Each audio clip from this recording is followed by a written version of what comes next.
Can't wait for it. It's called Reagan. Comes out August 30, at least in the US and elsewhere, about the same time. Sometimes they do a global release, but this is one film that I'm looking forward to. And Sean McNamara, filmmaker extraordinaire, and congratulations, Sean, on Reagan. I have to tell you, I'm looking forward to this movie immensely, and hopefully it'll come out also August 30 for Australia, because Ronald Reagan, he was a great president, wasn't he?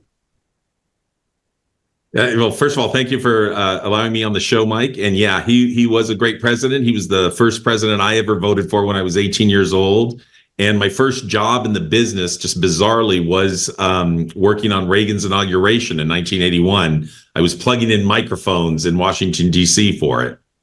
Wow. Well, I mean, Ronald Reagan, as he got older, and at the moment we have a couple of old farts. Well, not, sorry, Kamala isn't now that old, but we used to have two old guys running to be president, and it seems pretty normal, except one lost his marbles.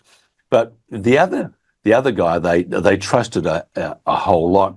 As Ronald Reagan got older, when he was president, the world had a problem with someone that old being president. And I recall I used to work at a radio station actually near the Vandenberg Air Force Base, and not too far from his ranch, I think in Santa Barbara. Yeah, not far from Michael Jackson too, by the way. Right. But we had all these little skits, and one of those skits were a little pre-recorded bit that, I mean, other radio stations did similar. It was testing, nuclear testing. And they used to make fun of his age, but do you think until the very end that age was a factor in Ronald Reagan's life? Well, I think it was, but what was different about it is he was only like 68, 69 when he ran for president. It's not like what we have now in America where, Trump and Biden were like in their 80s or, late 70s. It's a very interesting thing that we thought 68 and 69 was too old. And so he was, I think when he started in 1980, 1981, when he was inaugurated, fit as a fiddle, and very sharp, very smart, knew what he wanted and all of that stuff. But, over 8 years, people do get older. So, but believe me, he was done by the time that the current presidents or Biden and Trump he was already finished with his presidency by then. Yeah, I think if you did a film, say on say Joe Biden, you'd probably call it Jurassic Park, because they are getting that old.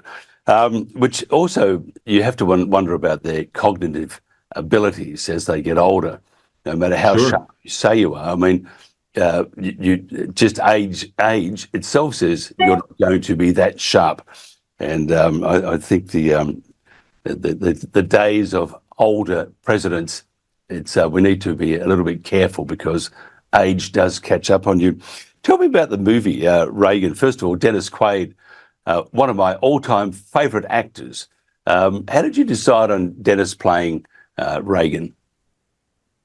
Well, Dennis Quaid is also one of my favorite actors too. Ever since he was in The Right Stuff, I mean, you just love that guy. He's a likable guy that everybody likes. And we made a movie together called Soul Surfer about Bethany Hamilton, who had her arm bitten off by a shark in Kauai.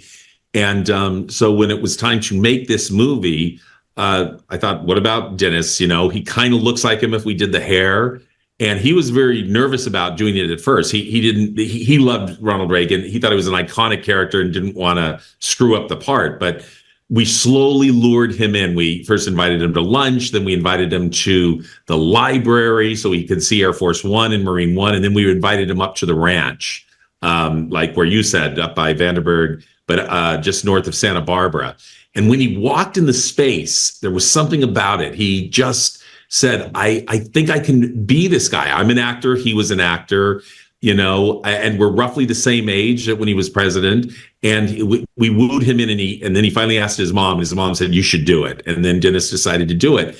And he was scared. He was frightened to do this movie. And, but he did it, and he just did it brilliantly. He is such a terrific actor. And remember, we follow his life from 11 years old to 90s, when he finally passes away from Alzheimer's.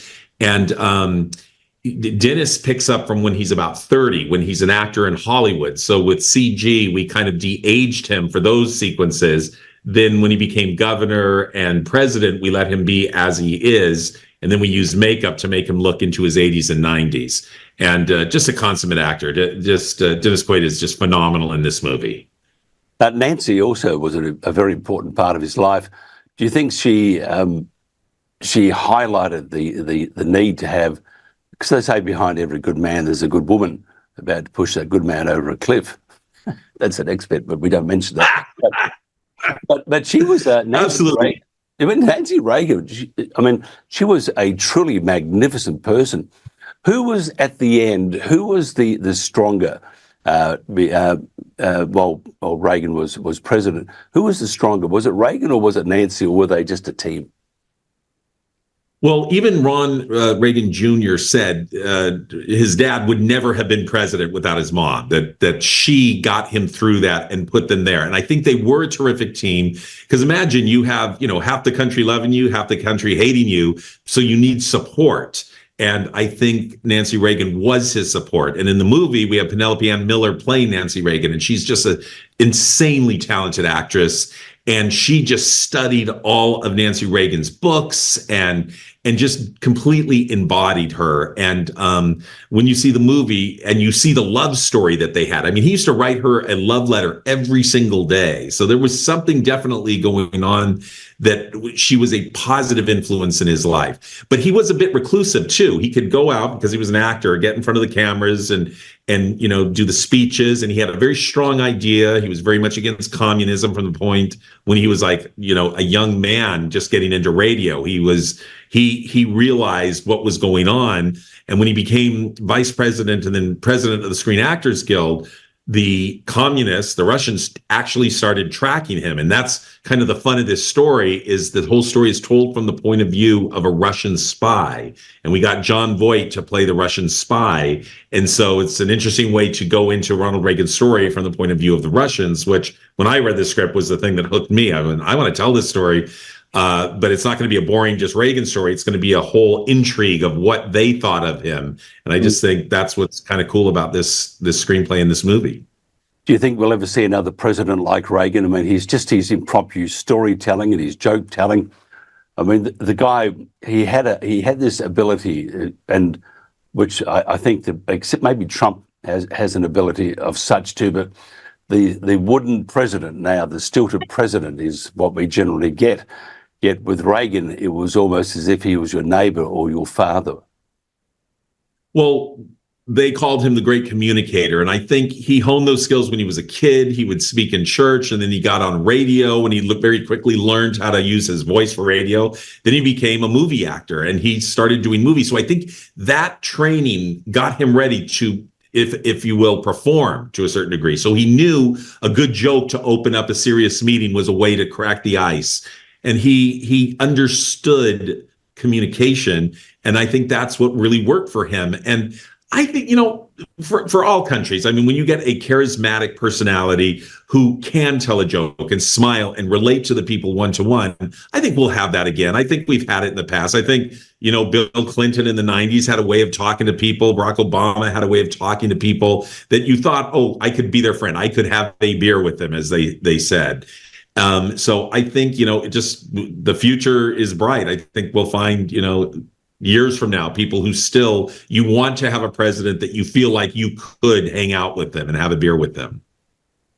Just wrapping up this short conversation, what's the takeaway? If you said, what's the thing that grabs you the most and the message of this movie for you, what would the takeaway be? Well, this is it for me. I grew up in the 80s. I was 18 when Reagan was president. And as you know, in our country, there's a lot of fighting and vitriol right now. And back when I grew up in the 80s, you could be a Republican, an independent, a Democrat, and you could disagree on politics. But then at 6 o'clock, you'd have a beer and you were still friends.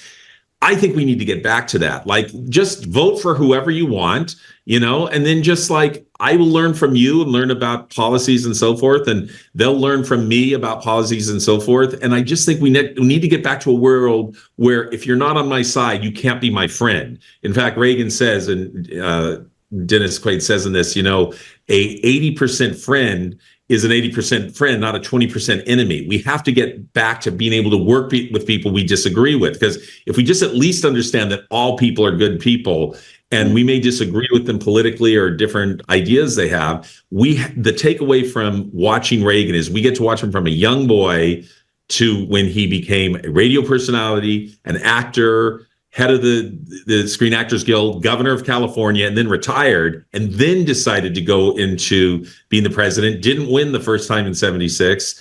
Then he won, did 2 terms, and then he, grew into his 90s and passes away.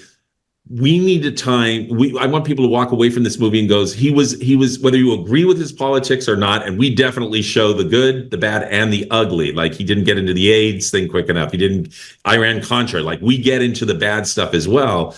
But we see a man in full, and I think people should walk away from this movie that I can be friends with people who disagree with me, and we can get work done. Yeah, it's going to be, I'm actually, as I said before, I'm looking forward very much to this director of a magnificent film, I believe, Reagan, Sean McNamara. Thank you very much for your time. This is TNT.